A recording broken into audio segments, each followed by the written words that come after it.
Xi Jinping leads the world's largest political party with over 89 million members.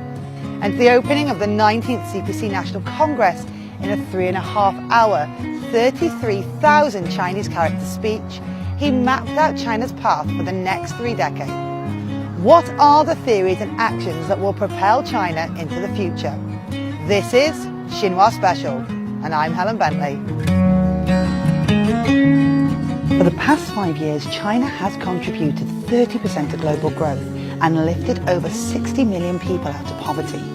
Xi called these achievements across the board and pioneering, and said the changes were profound and fundamental. Straight off the bat, the tone of his speech was made clear from the very first few minutes. To start with, Xi Jinping declared a new era for socialism with Chinese characteristics. This new era is defined by 4 goals: a moderately prosperous society, and later a great modern socialist country, a dream of national rejuvenation, and a rising power on the international stage. Xi champions mutual respect, dialogue over confrontation, and partnerships over alliances to pave the way for what he calls a community of shared future for mankind.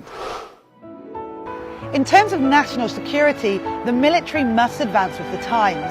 In fact, China's armed forces are going through a period of modernization. And the point of this, Xi said, was to have a world-class army by the middle of the century. China's Communist Party was guided by Marxist-Leninism, Mao Zedong thought, Deng Xiaoping theory, the theory of the 3 represents, and the scientific outlook on development. But as the party and the country enter a new era, Xi has proposed a new theory that he's described as Marxism of the 21st century. Or you could look at it as socialism with Chinese characteristics, version 2.0. At its core is a new call to action, building China into a prosperous, strong, democratic, culturally advanced, harmonious and beautiful country by the middle of the century. Or what Xi Jinping has called a great modern socialist China. This new theory for this new era aims to solve the inadequate development in democracy, rule of law, fairness and justice, security, and a better environment. Xi refers to this as the principal contradiction.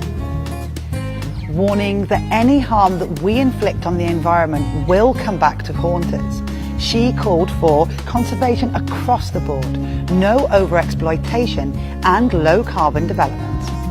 Also, to ignite the cultural creativity of the nation, Xi celebrated the principle of allowing 100 flowers to bloom and 100 schools of thought to contend. And of course, this new iteration of socialism with Chinese characteristics emphasizes the CPC's absolute leadership, which relies on the party's commitment to purifying, improving, and reforming itself.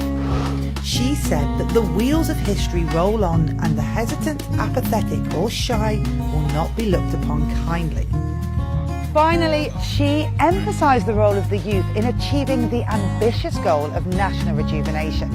Xi said that a great cause calls for strong leadership, and a nation will only prosper if its younger generation thrives. The Chinese dream, he said, may be a dream of his generation, but it spans the past, the present, and the future.